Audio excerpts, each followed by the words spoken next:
Jaminan Keselamatan Kerja atau JKK adalah program berupa pelayanan kesehatan dan setoran uang bagi peserta BPJS Ketenagakerjaan yang mengalami kecelakaan kerja atau penyakit akibat kerja. Nah, yang sering dilupakan adalah cakupan kecelakaan kerja itu luas loh, tidak hanya kejadian di dalam area pabrik atau kantor saja.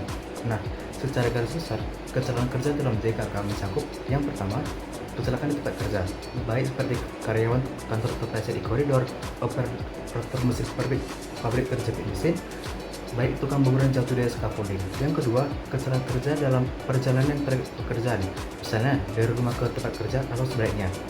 Dalam perjalanan dinas, misalnya menuju klien atau lokasi proyek, kecelakaan lalu lintas dalam konteks ini kategorikan sebagai kecelakaan kerja. Dan yang terakhir adalah penyakit akibat kerja atau PAK. Nah, PAK ini adalah penyakit yang muncul karena paparan berulang dari lingkungan kerja, misalnya kebisingan, bahan kimia, debu, getaran atau beban kerja fisik dan mental. Nah, apa aja sih yang termasuk PAK atau penyakit akibat kerja ini? Yang pertama adalah penyakit pernapasan akibat debu dan bahan kimia seperti pneumonia, asma akibat kerja, atau PPOK karena paparan debu industri. Yang kedua, gangguan pendengaran akibat kebisingan pekerja, seperti terjadi pada operator mesin, pekerja konstruksi, pekerja bandara, dan industri bisnis lainnya. Yang ketiga, penyakit kulit akibat paparan bahan kimia atau biologis, seperti dermatitis akibat deterjen kuat, bahan pelarut, pestisida, atau bahkan bahan kimia industri. Yang keempat, gangguan muskuloskeletal akibat posisi kerja dan gerakan berulang, seperti carpal tunnel syndrome, nyeri punggung kronis, atau bahkan tendinitis dan gangguan sendi. Dan yang kelima ada gangguan psikososial seperti stres kerja berat, burnout, gangguan mental tertentu yang secara jelas terkait dengan beban dan bahan kerja. Nah, untuk bisa diakui sebagai PAK atau penyakit akibat kerja, ada 3 unsur yang harus jelas. Yang pertama, ada diagnosis medis dari dokter. Yang kedua, ada riwayat paparan pekerjaan yang konsisten. Dan yang terakhir adalah adanya hubungan sebab akibat antara pekerjaan dan penyakit. Nah, gimana sih kalau tarif iuran JKK baik PU atau BPU? Secara struktur, JKK dibiayai oleh iuran yang diberikan tiap bulannya. Nah, untuk penerima upah, iuran JKK sepenuhnya dibayar oleh pemberi kerja. Nah, tapi bedanya, besaran iuran ditentukan oleh tingkat risiko pekerjaan. Itu dibagi dalam 5. Yang pertama, ada risiko sangat rendah, yaitu hanya sekitar 0,2% dari bawah sebulan. Yang kedua, risiko rendah, yaitu iuran sebesar 0,54% per bulan. Yang ketiga, ada risiko sedang, yaitu sebesar 0,89%. Yang keempat, ada risiko tinggi sebesar 1,27%. Dan yang kelima, ada risiko sangat tinggi sebesar 1,74%. Misalnya, jika gaji kamu adalah 8 juta dan pekerjaan kamu tergolong risiko yang sedang, maka iuran JKK kamu tiap bulannya adalah 8 juta dikali 0,49%, yaitu 71.200 per bulan. Nah, sementara untuk iuran BPU, iuran lebih mudah, yaitu iuran JKK bagi BPU hanyalah 1% dari penghasilan yang didapatkan per bulan. Nah, misalnya penghasilan kamu adalah 1 juta per bulan, maka iuran kamu per bulannya adalah sebesar 1% dikali 1 juta, yaitu 10.000 per bulan. Nah, bagian yang paling kuat dari JKK atau jaminan keselamatan kerja adalah manfaat kesehatannya. Beberapa manfaat kesehatan yang diberikan oleh JKK, yang pertama, pelayanan kesehatan tanpa batas telepon. Nah, selama keselamatan kerja atau PAK tersebut diakui sebagai keselamatan kerja, BPJS Ketenagakerjaan menanggung seperti yang pertama, pemeriksaan dokter umum dan spesialis. Yang kedua, pemeriksaan penunjang. Yang ketiga, rawat jalan dan rawat inap. Yang keempat adalah operasi. Yang kelima adalah obat-obatan dan alat kesehatan. Yang keenam adalah penanganan komplikasi yang terkait dengan kecelakaan. Yang ketujuh adalah rehabilitasi medik. Dan yang terakhir adalah home care atau perawatan di rumah. Yang kedua adalah rehabilitasi seperti alat bantu ortesi atau alat ganti untuk ortes. Misalnya penyangga kaki, brace, penopang sendi, kaki palsu, tangan palsu, dan gigi palsu. Nah, pembiayaan alat ganti ini ditanggung 1 kali untuk setiap kasus dan mengacu pada harga standar pusat rehabilitasi rumah sakit umum pemerintah. Nah, kemudian di setelah semua itu akan ada santunan selebihnya yang diberikan oleh JKK jika suatu pekerja terkena PAK. Yang pertama adalah santunan sementara tidak mampu bekerja atau STMP.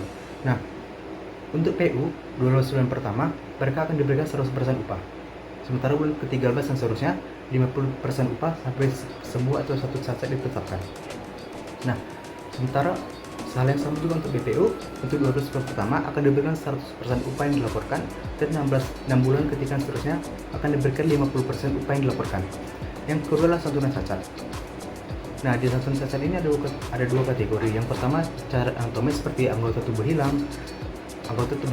Nah, untuk formula santunan ini, cacat akan dikategorikan melalui tabel, dan di tabel tersebut akan ada presentasi berapa persen ditanggung dan dikali 80 dikali berapa upah sebulan yang dilaporkan. Yang kedua ada cacat fungsi. Cacat fungsi adalah ketika anggota tubuh masih ada tapi fungsinya berkurang. Nah, dalam cacat ini akan dihitung berapa persen penurunan fungsinya dikalikan dengan berapa persen cacat yang ditanggung melalui tabel dan dikali 80 dikali upah sebulan. Nah, misalnya pekerja gaji sebesar 5 juta. Tangan kanan mereka dari pergelangan diamputasi. Nah, jika kita merujuk pada tabel, maka akan ditanggung sebesar 60%.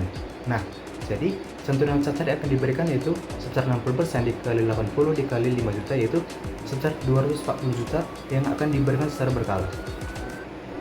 Dan yang ketiga adalah santunan kematian jika misalnya pekerja meninggal dikarenakan kesalahan kerja atau PHK. Untuk PU, santunan sekaligus yaitu sebesar 48 kali upah sebulan ditambah biaya pemakaman 10 juta serta beasiswa untuk anak-anak jika peserta minimal sudah berkeanggotaan 3 tahun. Yang kedua adalah BPU. Untuk BPU, santunannya sebesar 60% dikali 80 dikali upah sebulan dan biaya pemakaman serta 1 tahun berkali yang diberikan sekaligus. Nah, ini memberikan jaring pengalaman finansial bagi keluarga yang ditinggalkan. Nah, bagaimana sih kalau kita ingin mengklaim apa JKK itu? Yang pertama untuk PU ada 2 tahap. Yang pertama laporan awal maksimal dilakukan 2 kali 24 jam.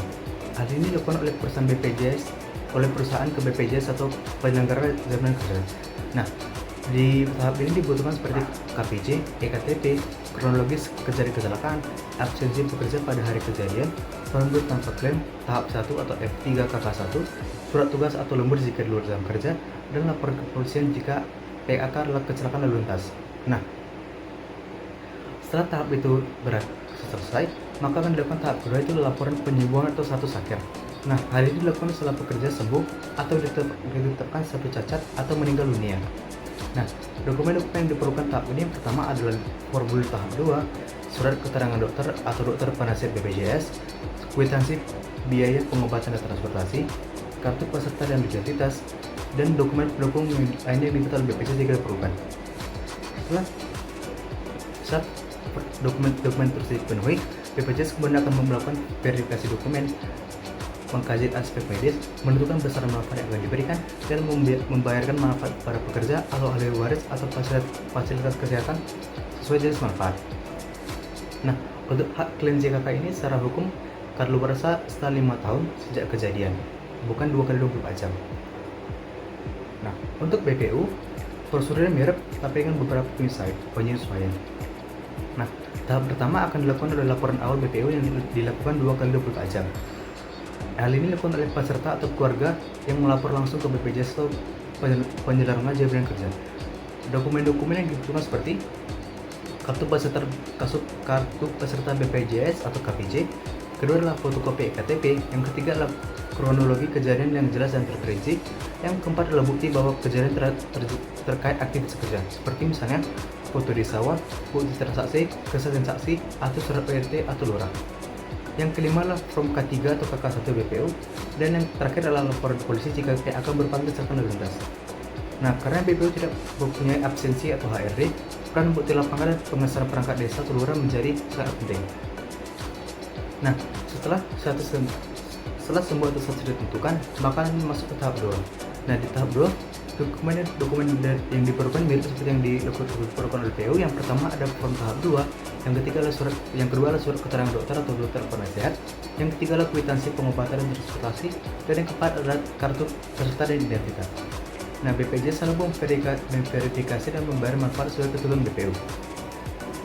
Nah, untuk BPU, iuran JKK harus sudah dibayar minimal 3 bulan berturut-turut agar manfaat uang seperti santunan dapat dibayarkan penuh. Jika mereka baru membayar 1 atau 2 bulan, biasanya hanya akan dimanfaatkan seperti pengobatan dan pemakaman yang dipastikan. Nah, coba kita lihat bagaimana contoh kasusnya. Misalnya ini, satu pekerja bernama Sudirman bekerja di konstruksi.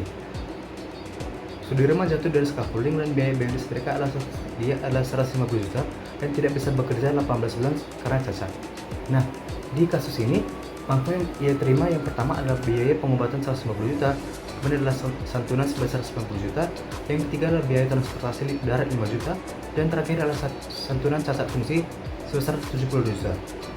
Nah, total manfaat di atas bisa lebih dari 300 juta tanpa Sudirman harus mengeluarkan dana pribadi untuk biaya rumah sakit. Nah, contoh kedua dan untuk BPU, misalnya Budi sebagai petani, Budi melaporkan penghasilan sebesar 3 juta dan dengan iuran 30.000 per bulan dan sudah ada 3 bulan. Budi terjatuh dari traktor dan patah tulang paha. Nah, dalam hal ini Budi sebagai BPU akan menerima seperti biaya pengobatan penuh, yang kedua santunan sesuai skema BPU yaitu 6 bulan pertama 1 tahun pertama sebesar 100% gaji, dan yang kedua adalah 6 bulan selanjutnya sebanyak 5% gaji jika tidak mampu. Yang ketiga adalah santunan cacat bila fungsi kaki berkurang besar 48 juta, dan yang terakhir adalah santunan transportasi dan rehabilitasi hingga 3-5 juta. Nah, total ini bisa mencapai 100 juta dari iuran yang hanya Budi bayar sebesar 30.000 per bulan.